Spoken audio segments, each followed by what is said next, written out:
Madam. Free bus వల్ల నీకు ఏం లాభం లేదా? ఏం లాభం లేదు. ఏం లాభం ఉంది? ఎందుకు లాభం లేదు? ఉద్యోగాలు లేదు మేడం, అసలు లేదు మేడం. అసలు రేవంత్ రెడ్డి కరెక్ట్ లేడు. అంటే ఇప్పుడు రేవంత్ రెడ్డి ప్రభుత్వంలో నీకు ఫ్రీ బస్ అన్న వస్తుంది, కానీ కేసీఆర్ ప్రభుత్వంలో అవేమి రావలేదు. ఎట్లా అనిపిస్తుంది మనకు? ఎలా అనిపిస్తుంది అంటే అన్నిట్లో కూడా ఆయన కూడా ముందంజ వేయాలి, అసలు చూడాలి ప్రజలను. అంటే కేసీఆర్ ప్రభుత్వం 10 ఏళ్ల పరిపాలన చూసిండ్రు, ఈయన సంవత్సరం నుంచి చూస్తారు. ఉచిత కరెంట్, ఉచిత బస్సు, 500 రూపాయల గ్యాస్ సిలిండర్. ఏంటి ఉచిత బస్ కరెంట్ అంటారు మేడం? ఉచిత కరెంట్ లేదు, ఏమీ లేదు అసలు. మీకు రాలేదా? రైతు రుణమాఫీ ఇలాంటివన్నీ ఏమీ లేదు మేడం. ఉన్న వాళ్ళకి కొంతమందికి చేస్తున్నారు, కొంతమందికి చేయట్లేదు. అంటే అంతకుమించి ఫస్ట్ హామీ ఇచ్చింది 2500 మహిళలకు ఇస్తా అంటేనే మహిళలు ఓట్లు వేశారు కదా, మరి దాని గురించి మీరు ఏమనుకుంటున్నారు?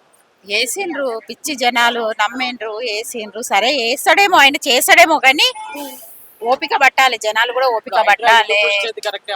అది కరెక్టే కదా సార్. మూసీ నది గురించి అని ఉన్నది కొంచెం ప్లేస్ లో కూడా కట్టుకుంటాము అని అంటే ఎట్లా? మూసీ నదిలో కూడా కట్టుకుంటామంటే ఎట్లాగా?